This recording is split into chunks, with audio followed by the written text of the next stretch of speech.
Hello students, आपका SKS ई classes में स्वागत है।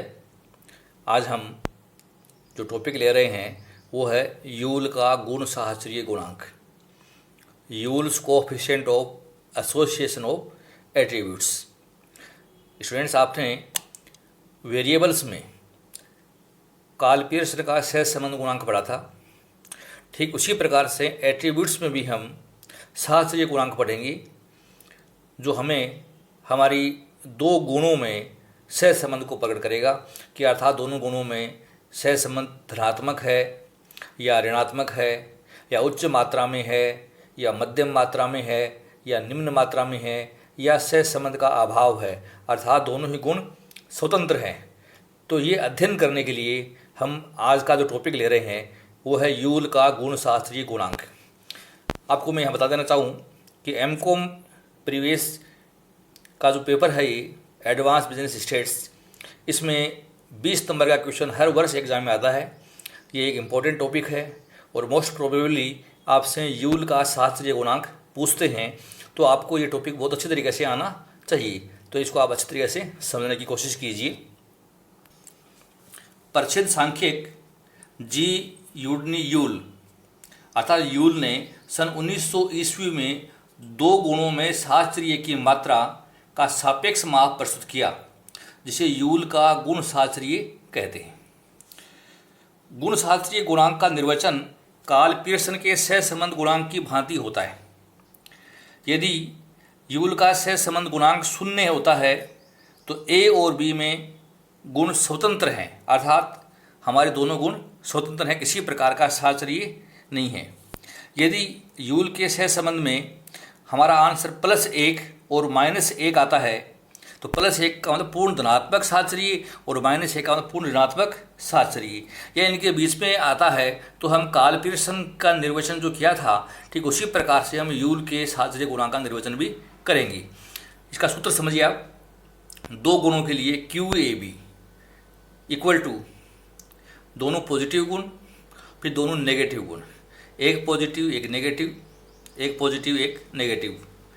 तो AB small a small b minus capital A small b small a capital B। और जो संख्या हमने ऊपर लिखी हैं वही नीचे भाग में हमें लिखी हैं। फर्क इतना है, ऊपर इन दोनों का गुणनफल का आपको माइनस का चिन्ह है, इनके गुणनफल के आगे प्लस का चिन्ह है। तो इस सूत्र से हम यूल का शास्त्रीय ज्ञात करेंगे। QAB का मतलब यूल का शास्त्रीय गुणांक है। इसका निर्वचन हम ऐसे करेंगे आप, अगर आपका उत्तर +1 आए तो पूर्ण धनात्मक शास्त्रीय बताना है, -1 उत्तर आए तो पूर्ण ऋणात्मक शास्त्रीय, 0 अगर आंसर आता है तो A व B स्वतंत्र गुण है, कोई शास्त्रीय नहीं है। अगर आपका आंसर 0.75 व उससे अधिक लेकिन 1 से कम आए तो उच्च मात्रा में शास्त्रीय, यदि धनात्मक है तो धनात्मक शास्त्रीय बताएंगे आप उच्च मात्रा में, और माइनस में आया है तो उच्च मात्रा में ऋणात्मक शास्त्रीय। आपका आंसर 0.25 व उससे अधिक तथा 0.75 के मध्य आया है तो मध्य मात्रा में शास्त्रीय होगा। धनात्मक या ऋणात्मक आप चिन्हों के आधार पर तय करेंगे। 0 से अधिक व 0.25 से कम है तो न्यून मात्रा में शास्त्रीय कहलाएगा। तो इस तरीके से आपको इसका निर्वचन करना होता है। मैं एक क्वेश्चन ले रहा हूँ। निम्न आंकड़ों से पिता व पुत्र की आंखों के रंग के गहरेपन में यूल का गुण शास्त्रीय ज्ञात कीजिए। संयोग और आवृत्ति हमें दे रखी है।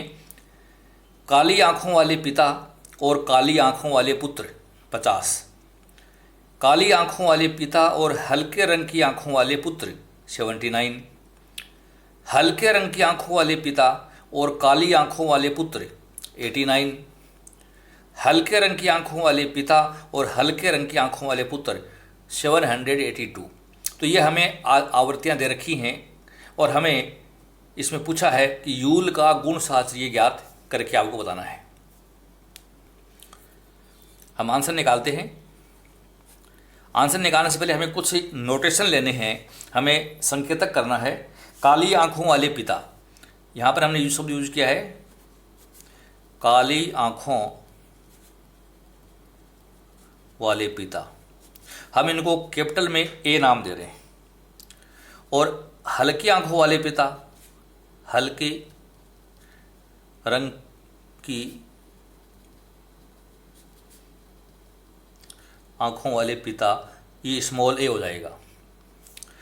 फिर हमें लेना है काली आँखों वाले पुत्र, इसको हम नोटेशन बी दे रहे हैं, कैपिटल लेटर्स में बी दे रहे हैं। और हल्के रंग की आँखों वाले पुत्र, इसको स्मॉल बी नोटेशन हम दे रहे हैं। अब हम इनकी आवर्तियाँ छांटते हैं, संयोग छांटते हैं। अब बोला काली आंखों वाले पिता, तो ये ए हो गया, और काली आंखों वाले पुत्र ये बी हो गया। तो हमारी पहली फ्रीक्वेंसी जैसे ये है, ये बन गया हमारा ए बी, अर्थात ए बी बराबर हमारा 50 हो गया।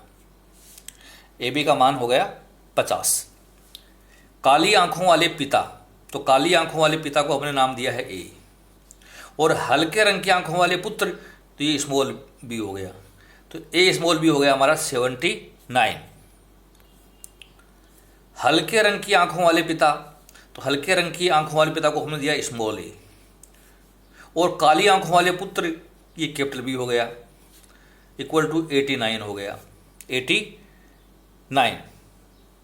और अब है हल्के रंग की आंखों वाले पिता और हल्के रंग की आंखों वाले पुत्र, अर्थात स्मॉल ए और स्मॉल बी, ये है 782। तो ये चारों आवर्तियाँ हमने छांट ली हैं। अब हमें कहते हैं कि आप यूल का सहस्त्रीय गुणांक ज्ञात कीजिए।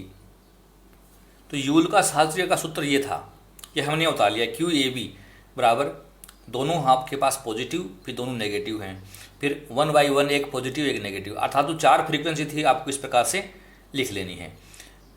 हमें इसमें वैल्यूज पुट करनी है। Q A B equal to, A B का मान आप देख रहे हैं कि 50 है, कोई संकेत नहीं है तो ये इंटू का चिन्ह है। स्मॉल ए स्मॉल बी 782, माइनस का चिन्ह है। ए स्मॉल बी 79 है, स्मॉल ए कैपिटल बी 89 है। सेम संख्याएं हैं, 50 गुणा 782 प्लस 79 गुणा 89, क्यू ए बी। आपको 50 को गुणा करना है 782 से, तो ये संख्या आई 39,100, मैंने गुणा कर दिया है। चिन्ह माइनस का है। 79 को मल्टीप्लाई करना है 89 से, तो यह आया 7,031। सेम संख्या हमारी नीचे आएंगी, 39,100 प्लस 7,031, यह काम हमने कर लिया। अब हमें ऊपर वाली संख्याओं का अंतर लेना है, तो मैंने 39,100 में से 7,031 घटा दिया, तो 32,069 बच गई। आपने इसमें घटा दिया तो ये बच गया 32,069।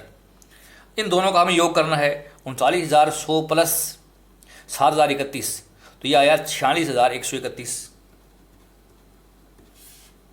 और आप अपना कैलकुलेटर उठाइए और भाग दे दीजिए।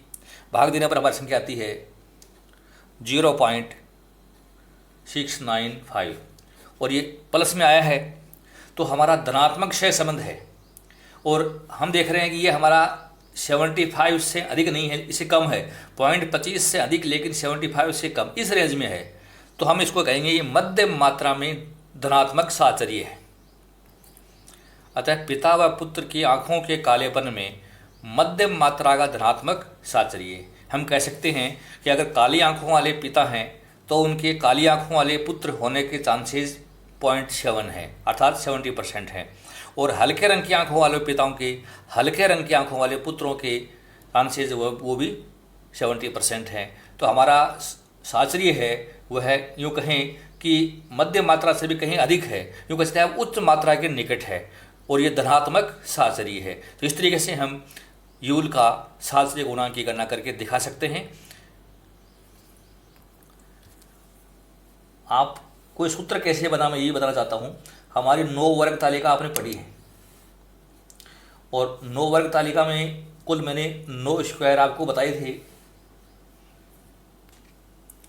आपको ये फॉर्मूला याद कर रहा होगा, आप 9 स्क्वायर बनाइए आपकी। तो जैसे ये हमारे बी स्मॉल बी एन है, ये ए स्मॉल ए और ये एन है, तो आप देखिए ये जो संख्या है इसको इससे गुणा करना है, इसको इससे गुणा करना है तिरछा। और आप ये जो संख्या लिखी है हमने, इसको इससे गुणा करना है। देखिए ए बी दोनों बड़े दोनों छोटे, ये दोनों बड़े ये दोनों छोटे हैं। यहाँ ये ए बड़ा है बी छोटा है, और ए छोटा और बी बड़ा है, तिरछा। तो आपको इस 9 वर्ग तालिका में जो संख्या आपने लिखी हैं अंतस्थ आवर्तियाँ, इनको तिरछा मल्टीप्लाई करना ही ध्यान रखिए। पहली बार ऊपर वाली संख्या घटती हैं और नीचे वाली संख्याएं जुड़ जाती हैं और हम यूल का शास्त्रीय गुणांक बहुत आसानी से निकाल सकते हैं। एक क्वेश्चन में और ले रहा हूं, उसको भी आप समझने की कोशिश करिए कि किस प्रकार से हम यूल का शास्त्रीय गुणांक ज्ञात करें। ये क्वेश्चन अगर आपको समझ में आ गया, सरल लगा, तो इसको लाइक कीजिए और अधिक से अधिक शेयर कीजिए। लेक्चर सुनने के लिए बहुत बहुत धन्यवाद। Thank you so much.